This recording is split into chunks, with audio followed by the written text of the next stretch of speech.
Yo, you guys, this is Blacklist of the Abyss, and you're watching my review for World Trigger, Chapter 94. Okay, and this chapter kind of handles the backlash at Tamakoma to Yuma actually losing to Murakami. Um, they're they're realizing that they're essentially going to be, when it comes to coming up with their strategy for this match coming up, they realize that they're going to be forced to focus on someone who isn't Yuma. Alright, which again, like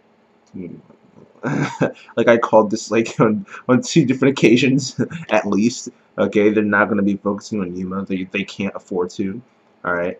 Um, they talked about that. They also talked about why it is Arifune stopped being an attacker. They said that he was essentially Murakami's mentor, but the teacher was surpassed by the student after not very long. So that may be it, but they weren't really conclusive with it. There were some people who were questioning that, like Osamu, whether or not that would truly be the reason why Arifune stopped being an attacker. Alright, but it's not a big deal. We'll get the actual answer later. But yeah, it's not that big of a deal right now. Okay. In the end, Osamu decides to do some research into both Kuruma's squad and Nasu's squad. Alright, which we don't really know much about Nasu's squad, to be honest. They're like, at least from Kuruma's squad, we know that Murakami is the only real threat. Alright, Yuko told us that herself later on in the chapter, okay? But with Nasu's squad, we don't really know much about them. But I'll get to them later. Kuruma's squad,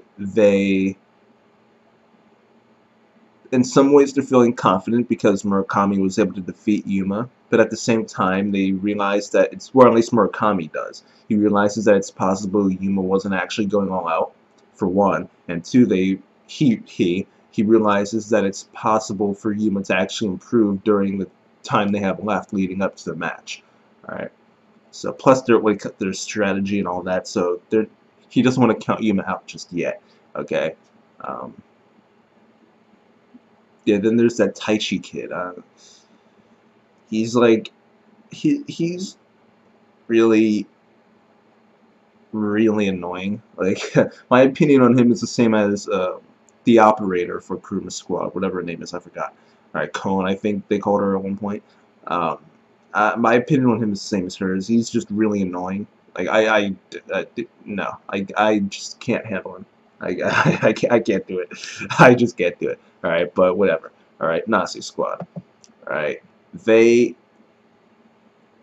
they are still of the opinion that Mikumo Squad's plan is going to focus on Yuma. Okay, which is incorrect. Alright. Um, so they're severely underestimating Tamakoma right now. Like legit. Okay, because not only do they think that the plan is still gonna focus on Yuma, but they think that, well, Yuko at least, thinks that Yuma is the one coming up with all their strategies. They essentially think that everything is done by Yuma, pretty much. Okay, he's the ace, which is true. He comes up with their plans. He's the bread and butter of the team. Without him, they are literally nothing. Okay, Shiki Shiki ended up saying that Chika isn't a threat. Oh, Ray as well. Both Shiki and Ray were saying that she's not a threat at all. She doesn't have a single point. All she does is blow up buildings and destroy the terrain. We don't even need to worry about her. She's just not that good. All we need to do is avoid her blasts and we'll be fine. Take out their ace, take out Yuma, and they will literally be helpless. And they will be incapable of doing anything. Right? So they're really, really looking past Osamu and Chika right now. Okay. Um, and they're doing the same thing to Kuruma Squad too.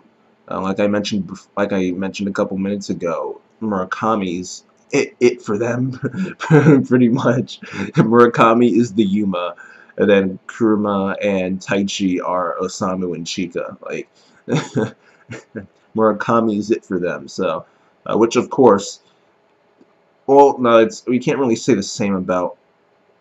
I was going to say that it's possible that Kuruma and Taichi are like Osamu and Chika when it comes to, like, you can't underestimate them because it will come back to bite you. But at the end of the day, Kuruma's squad has been around for longer, so the knowledge the data they have on them is going to be more conclusive than the data they have for Mikuma Squad. So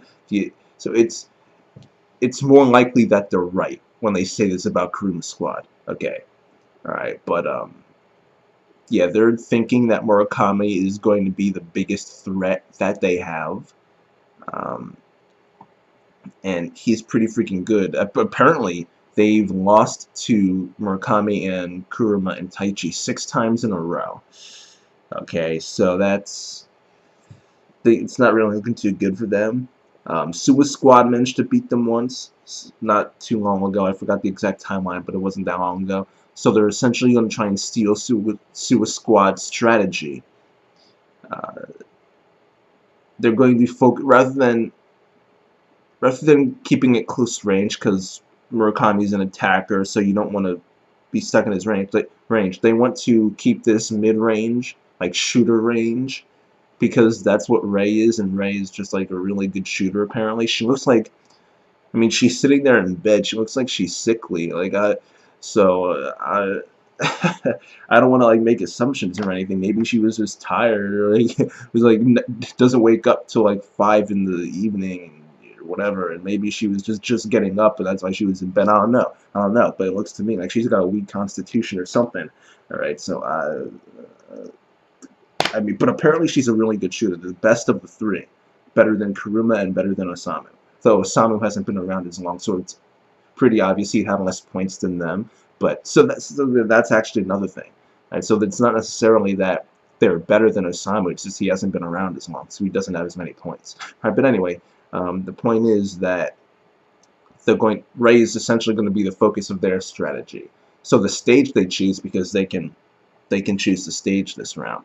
Okay, the stage they choose is going to be one that allows them to capitalize on Rei's shooting ability, while putting Murakami at a disadvantage. Well, Murakami and Yuma at a disadvantage, because those are the 2 people who are the only threats, as that's how they see it.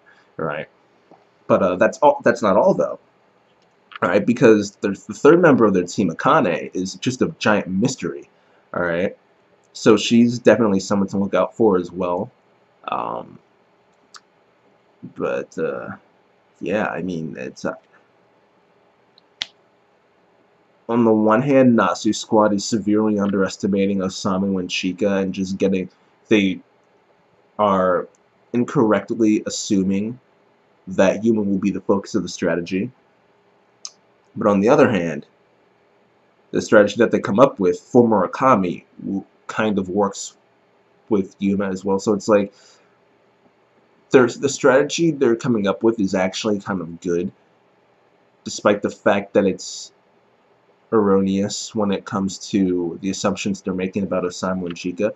But at the end of the day, it's all gonna depend on Osamu and Chika. I said this last week. I mean, at the end of the day, Osamu and Chika are going to be in terms of like Daisuke Ashihara writing, Osamu and Chika are going to be like the standout stars of this match, probably. They're gonna prove some people wrong here. I'm predicting it. Like they're gonna shock some people.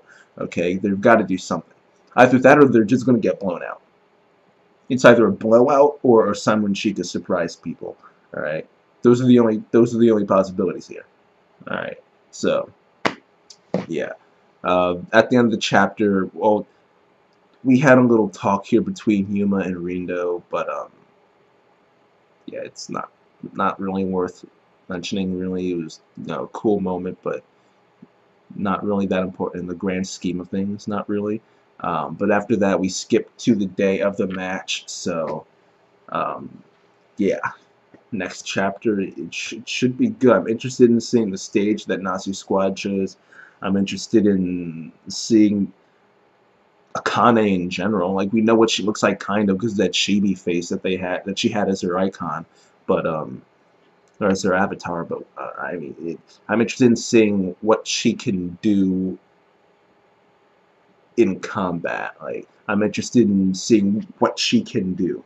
Okay, same with Yuko, same with Rei, especially Rei. All right, Kuruma, not so much Taichi. Well, I guess kind of Taichi, just because I feel like someone who's super silly like he is probably like surprisingly good, but at the same time he's getting looked down upon by Yuko and them. So Um, I think that his performance will be somewhat interesting, but like I said, I don't really care about him that much. So, but still, he should be kind of interesting, right? But damn, man, I've said it before. I'll say it again. I'm really looking forward to this match. I really am. Um, but yeah. I, as for this chapter specifically, I'll give it a 6.5 out of 10. I mean, parts with Tamakoma were okay. Not much really happened there. Parts of Kurum Squad again okay. Half of it focused on freaking like instant noodles falling on the floor. You know, like, it's okay. The real meat here in this chapter was the conversation with Nasu Squad, because we're finally learning, no, not really, but kind of at least getting introduced to them. You know. Um, and the things that we learned here are going to have some implications in the match starting next week. So I'll give the chapter 6.5 out of 10. And that's that, you guys. Rate, comment, subscribe, and I will see you guys next time.